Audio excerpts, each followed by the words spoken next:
This story comes from the depths of 4chan, posted by someone who never left a name, just words. No one's ever stepped forward to claim it, no way to know if it's real or just another internet legend, so it's up to you. You can scroll past and forget it ever existed, or lean in, listen close, and see where it takes you. The days all started with the briefing room, a wall-to-wall palette of aged pastels and stark, hospital greyness. In the center of our little room, an oval-shaped table dominated the space, with every seat filled with a tired nurse. From one of the windows, a bar of morning light often slipped stubbornly past the shutters. It was this drab room where we discussed things such as the population of our current patients and whether to up or down their medications. In a work environment prone to shifting each and every day, such meetings were vital to maintain the facility's pulse. As I sipped my morning coffee and slid the bitter warmth down my throat, I could not help but eye the newest face of our staff, a young man with a sharp, short haircut and a stony, unsmiling face. Alec Barnes, a pest. Throughout the entirety of our meetings, he could never just keep quiet, to sit and listen as we resolved any daily conflicts. No, he had to chime in at every moment he could, bringing everything to a grinding halt to interject with, "I have to disagree. Well, where I came from, we did this. If I could just stop you there." A pest indeed. Every clinic had at least one of his sort, fresh out of college, hungry to get out there and feel out the unit they'd soon be running. We affectionately referred to them as Weisenheimers, those who can do no wrong, instant virtuosos of the IE field. These people were easy enough to spot, postures tense with self-conviction, nodding impatiently as you speak to them, as though already knowing what you are about to say, and that you are simply moving too slow for their patience. And only you were the one doing things wrong. I can still recall one in particular, a young know-it-all who had become a nuisance during our labs and clinicals, chattering in on how we'd been doing everything incorrectly and not by the book. That is, until one day I'd spied the bag of dopamine she'd secured for a patient draining itself into their sheets. The sheets. Never faster had I seen one's face flush so red. And what happens to all that self-importance after moments like this? They are jettisoned out, left to the scorn of those they'd obnoxiously reprimanded. And you can bet your bottom dollar Alec Barnes will get his eventually. Reality has a way of compressing our egos. After the meeting has finished, and the charge nurse has assigned our patient loads for the days, I set out to complete my daily tasks. Within the confines of our 25-bed unit, our patients mostly consisted of those recovering from injury, whether accidental or purposely inflicted. Attempted suicide was a frequent conviction here, and most patients were more of a danger to themselves than others. That being said, there were always those we had to be wary of. In my years as a psychiatric nurse, I'd been kicked, scratched, bitten, punched, and for the better half of a day, verbally threatened. Still, I never let it sodden my spirits, no matter how much saliva or curses were hawked at me. Contrary to how social media or cinematic horrors may portray them, psychiatric wards are not twisted places littered with crazies.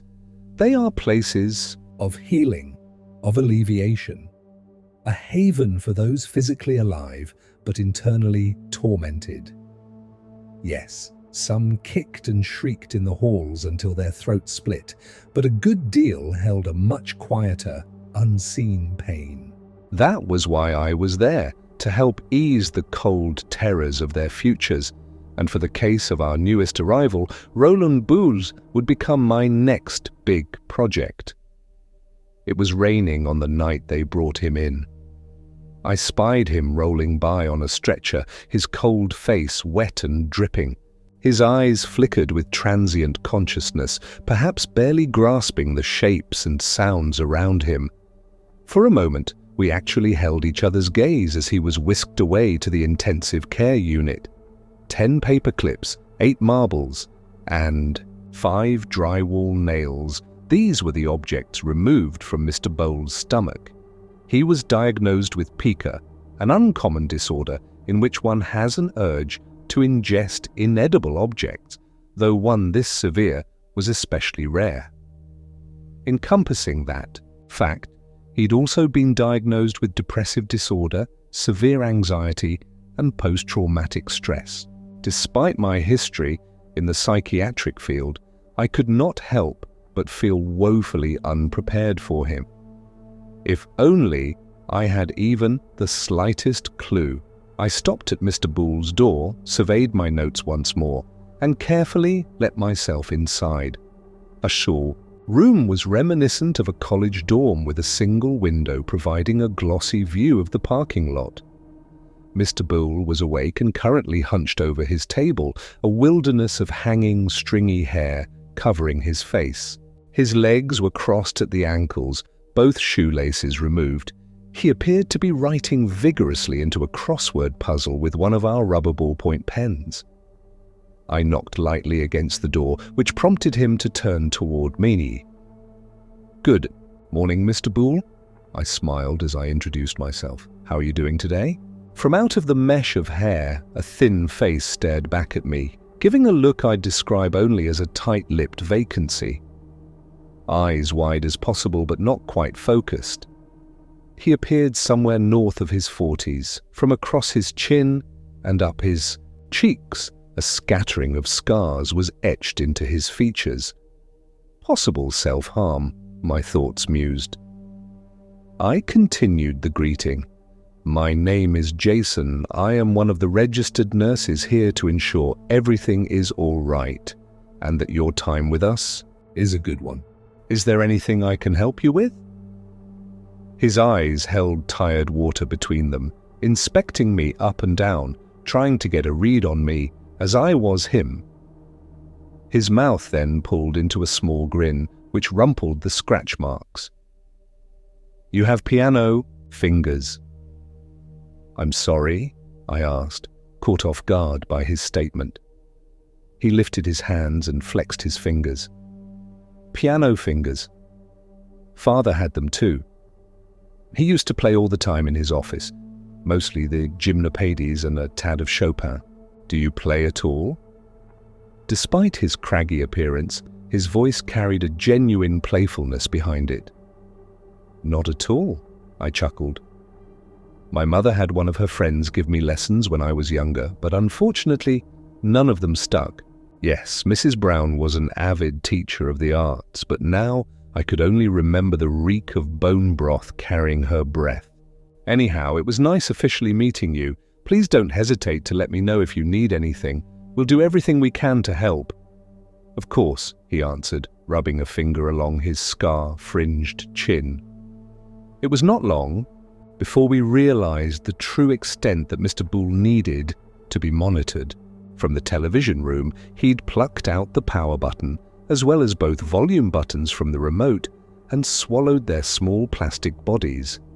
From his bathroom, he'd twisted the cap off one of the soap dispensers and negotiated it down his throat, and before we could catch it, he'd already swallowed the flexi pen we'd given for his crosswords. As arrangements were made to have them removed, we mulled over different treatment options for his condition. In most cases, Pica was caused by an iron deficiency in the body, leaving it craving something to replenish the lacking minerals. Therefore, we prescribed him an iron supplement. After a few weeks of the dosage, 2 tablets a day, and an iron-rich diet, his pining for non-food items had considerably lessened. I was ecstatic about the progress, thoroughly convinced that before long, his symptoms could be entirely gone. Unfortunately, I would come to find out we were only scratching the surface of Roland Boulle. As far as the supplements had taken him, we'd soon discover that his hospital bracelet had gone missing. Not so mysteriously. I'd come to find that he stopped taking the tablets completely hiding them under his tongue only to spit them out later. On top of that, he'd entirely stopped eating anything that we provided him. The next evening I stopped by his room to once again check on him. Roland was yet again seated at his writing desk, his spine stiffly straight and his neck bent towards the window. A tray of food sat on the bed next to him, cold and uneaten. I scooped it up for him. "You should really eat something, Mr. Boulle.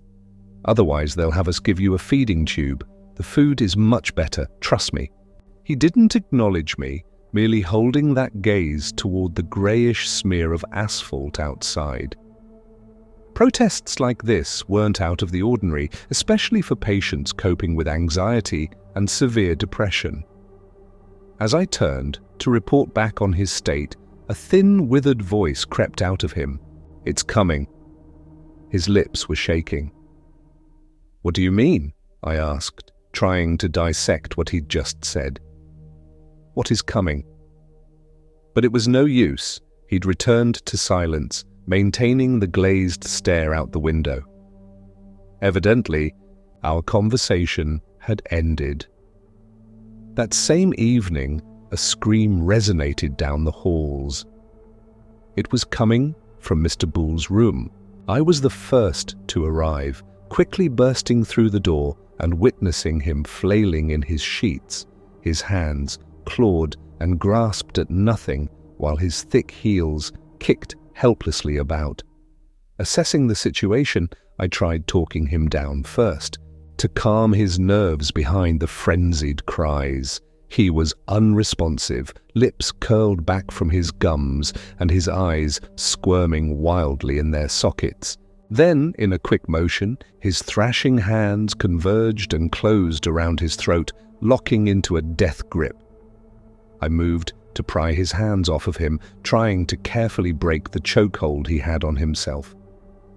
Even with his throat being wrung in his own grip, a pressed scream still squeezed its way out. As his grip started to slacken, the howling was suddenly stopped and replaced by an irk sound, the telltale sign of someone about to retch. Not wanting him to vomit flat on his back, I moved to push his body to the side, all the while looking eagerly towards the doorway to see if more help had arrived. But as I turned back toward him, everything stopped. My heart increased to a dreadful acceleration. I tried to take a breath, but couldn't. There is something so dark and different when an unspeakable shock hits you.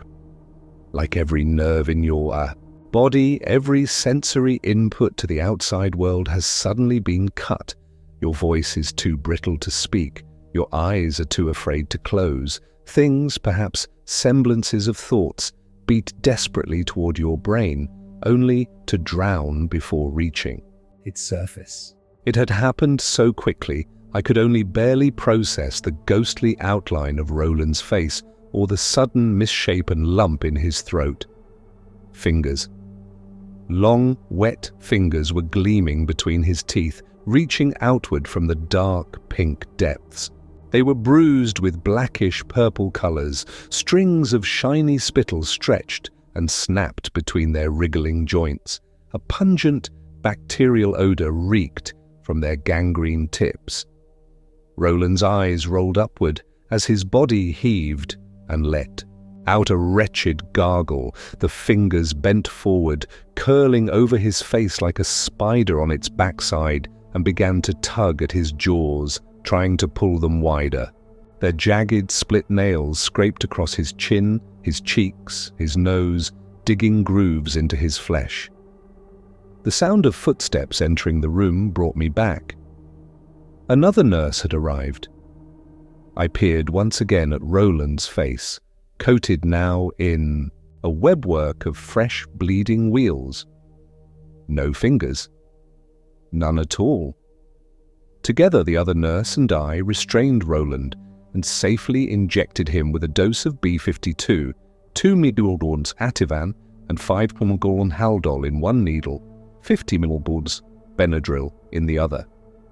With the collective effort of 3 different drugs coursing through his system, the struggles finally ceased. "A lot of damage," the other nurse commented, surveying the marks on his face. "We should have put him under long before this." I realized then the help was none other than Alec Barnes, the Weisenheimer. Whatever he said next never reached me. I'd already left to get some ointment for Roland's cuts. I didn't sleep well that night, dozing in and out without any hope of catching a dream. Before long, I was awake and standing over the sink of the bathroom, both hands against the porcelain. Amidst the rubble of my thoughts, my brain was scavenging for answers, something that could explain what had transpired. But the answers came up short. There wasn't enough substance to it, not enough material to grasp onto. I could only imagine those fingers, their rotting paws, their twitching knuckles, jutting out of a man's mouth, trying to hoist an even larger something out of the tube of his throat.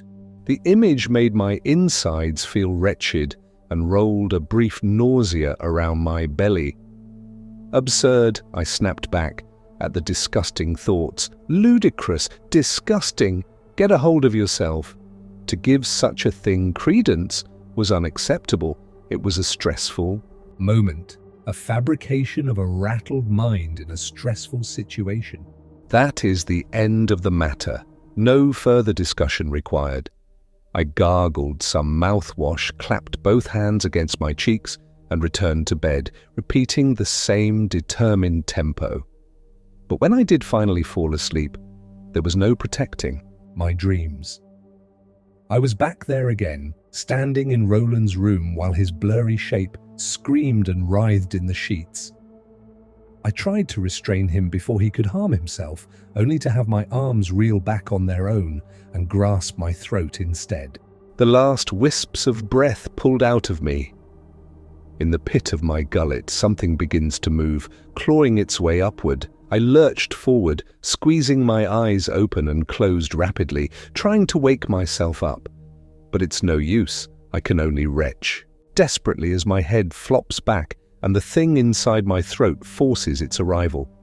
My eye finds the wall just as my shadow spouts a new bouquet of spidery horrors. The next time I saw Roland in person, it was during his supervised access to the outdoor patio. It was to give patients an airy reprieve outside the ward. Flower pots hung from the fence that enclosed the space, along with a wall painted into a mural and a few basketball hoops. Mr. Boulle was adamant that I was the one to supervise him that day. The new scratches etched into his face had healed, breaking off into faded fractal patterns. He took a seat at one of the diamond blue benches and sucked in a deep breath of air. "Rain's on its way, you can smell it." "Hopefully, not before my drive home," I sighed, catching a whiff of it myself, the freshness just before a storm. He hummed passively, and after a short pause between us popped the sudden question. "You saw it, didn't you?" The question sent a jolt up my spine, and if only for a moment flashed on my face. He took notice of this, the liveliness in his voice kicking up an octave. "You did, didn't you?" "What are you referring to?" I asked, rolling my shoulders back. He leaned against the thermoplastic backrest of the bench. "You're scared to admit it. I get it, I do, but neither of us can be so lucky to deny it." My eyes wandered the patio, looking rather self-consciously for anyone else around. We were alone. "You're going to have to be more specific for me. I'm not quite following you." His tired, watery eyes focused on me. "I had to wait for you to see them before I could say anything, otherwise you'd never believe me. I know you wouldn't." Then his split lips curled into a smile. "But if you don't listen now, you won't know what you saw, and you'll always be left to wonder." I didn't answer, but perhaps it was the absorbed look on my face that had cued for him to continue. "It started with ice," he said, pausing as if to mull over that fact.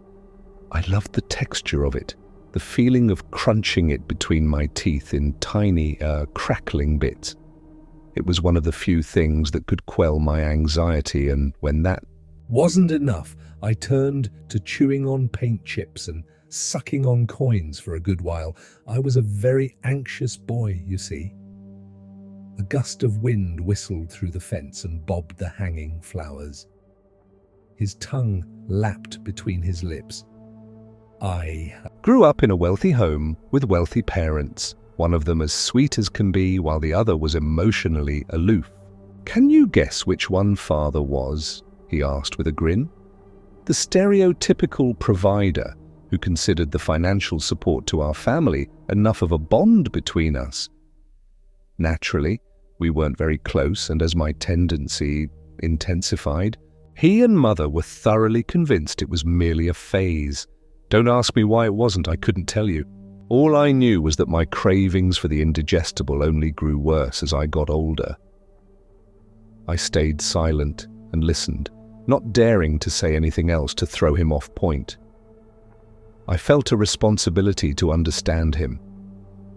He'd finally opened up, no longer disappearing behind that flat stare out the window. Answers were best found during the low tide, after all. Surprisingly enough, I wasn't the only one with compulsions in our household. Roland chuckled. Father was a collector, not for coins or old dusty vinyl. He dabbled in other things. A canteen once slung over the shoulder of a dead soldier, a worn noose used to break necks in the 19th century, even an ancient skull with half its dome cleaved by some horrible means of torture. These were things that interested him much. To my mother's dismay, little pieces of the dark he enjoyed finding. I'm not even sure where he got his antique piano, but I know that every so often I'd hear the same 2 keys get struck in the middle of the night. So one day, while he and Mother were away on a business trip, I'd snuck into his studio to look at the private collection myself. One of them caught my eye, a piece of jewelry that once belonged to a dead woman, said to have cursed her with an early death. I felt drawn to it, like an impulse had compelled me to believe that somehow it was mine, that it belonged to me. So I swallowed it. A look of distress crossed him. I was scared that night, absolutely petrified that he'd come back to find the ring missing out of his collection. Then the following night, it had passed through me. I fished it out of my waist, cleaned it intensely, and returned it back to the collection unharmed, my father none the wiser. Soon enough, I did it again, this time with the bone of a black cat used in a witch's hex. It had started to feel like a game, but soon became more of a ritual between us. He'd bring something home, I'd swallow it, even if just a piece of it, wash off the blood and stool as I passed it and placed it back there. Sure, there may have been some pain and slight discoloring here and there, but never enough for him to notice. It felt good, celestial even. Father and I finally found something in common. We both had a liking for objects. His face then fell, becoming ghostly stoic as his voice lost its shape. When it came time for me to move out and on with my life, I had to put an end to our little game. He never did find out what I'd been doing to his collection. And I wouldn't have it any other way. I'd managed, or so I thought, to wean myself off of them. But as time passed, I began to have strange thoughts about all of those cursed, haunted things, like how they had felt suddenly different in my hands after I passed them. Almost like the energy they once held was no longer there, like it had been left behind somewhere inside me. And what if all that energy, or whatever it was they had, was then left to brew and ferment over the years until it gestated into something else? He rubbed a pale hand over his chest. Something that finally wants out. As his voice finally trailed off into silence, I spoke up. What do you mean by wants out, exactly? The glaze over his eyes had returned. I'd like to go back inside now, please. That was the last and the longest conversations we'd ever have together, and he was done sharing that day. I tried to stray my thoughts away from that conversation. It was too much to digest. For the rest of that day, I no longer felt like myself inside the ward, almost like the weight there had become too crushing, like something were about to crest over the rise, and all I could do was brace for an impact I couldn't see.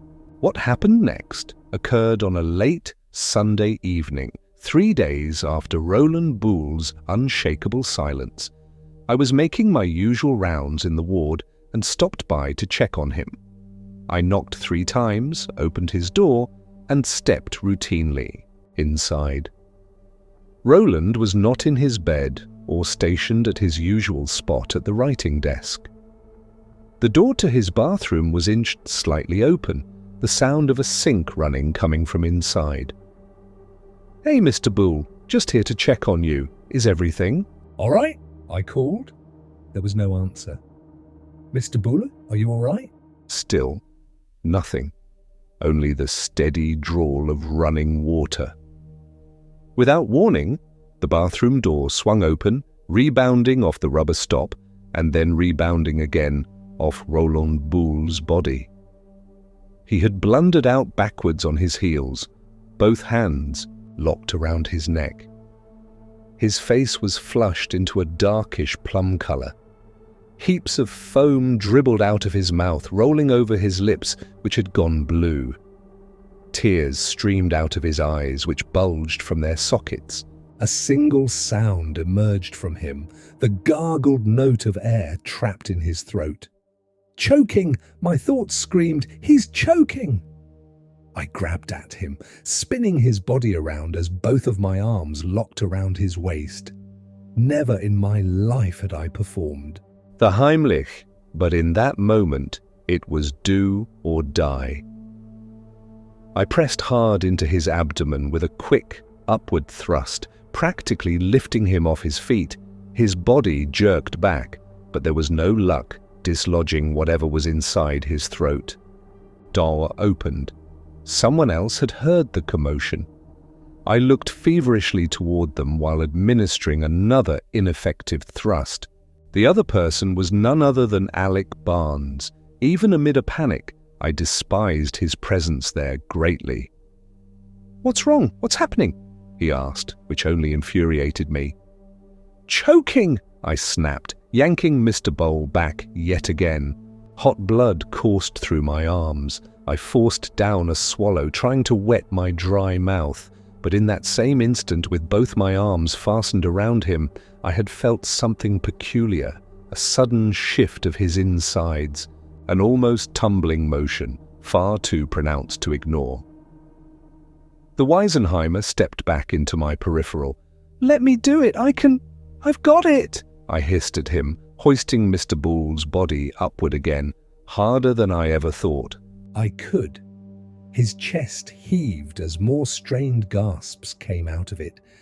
Bits of his spittle slopped over my arms. He then lurched forward in my grasp. It felt as though his insides had all decompressed at once, like an airtight container being popped off.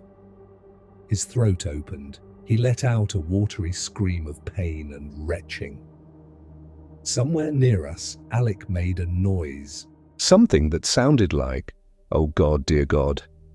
Something heavy hit the floor. Roland Boulle went limp in my arms. Alec Barnes let out a scream. Frantic movement skittered across the room, like the sound of a fish flopping about a dock, followed by something being torn out of a wall. My eyes raced around, but the slew of everything at once had sucked all the blood from my brain, flushing its data. I checked on Roland, who had slumped over like a puppet in my arms. He was unresponsive, with his eyes staring blankly forward and lips hanging loosely open. I checked for his pulse and found no rhythm. Lying him on the ground, I lined both hands on top of the other and pumped until the strings of my wrist burned. Then I pinched his nose and forced air down his windpipe. It wasn't working. As I did this, my eyes traced the floor, following the thin film of blood and bile that trailed away from us. First to the bathroom, and then to the vanity, where the air vent below it now hung open, the right side of its grill pulled entirely out of place. Alec Barnes was frozen in his spot. The shock that distorted his face was almost too vivid to be real. And even as more staff arrived, he still remained there, stricken with fear. Roland Boulle was pronounced dead by our medical examiner. The manner of death, an esophageal rupture. Several tears had perforated the walls of his throat, along with a dislocated jaw, entirely unhinged from his skull. We weren't yet sure what caused the rupture, as nothing could be traced other than the aftermath of ruined tissue. Rumours had floated around between staff of possible causes, but did not hold much water to them. Truth be told, not many of us knew how to handle the loss of a patient not otherwise terminal. As for what came of Alec Barnes, he'd quit spontaneously and left without further notice. Tried as I did to pry information out of him, he dismissed me, shaking his head and repeating that he'd seen nothing. End of story. I could see the panic in his eyes, held back by two thin sacs threatening to tear at any moment. Not a single particle of self-importance left. Perhaps I've even felt the same way, that perhaps I did catch a glimpse of something that day, a grey sleek of a shape pulling itself through the opened air duct, membranous, slug-like, but I must avert those thoughts. Sort them out properly, dissect them one by one. That is the only way I can keep myself together. Yet despite all these, the strangeness around our ward has continued to circulate. Patients have been claiming to hear something in the walls. Even some of our staff had reported it as well, a quick, insipid scratching coming from the ducts to the point where they believe an animal is trapped up there. As many times as we've had the vents checked, there is still no proof for such a claim. I've heard it myself from time to time. Sometimes even awfully close by, just on the other side of the duct's cover. But I do not peer inside, I do not even risk what I may see, the source of the noises, the ward's newest arrival.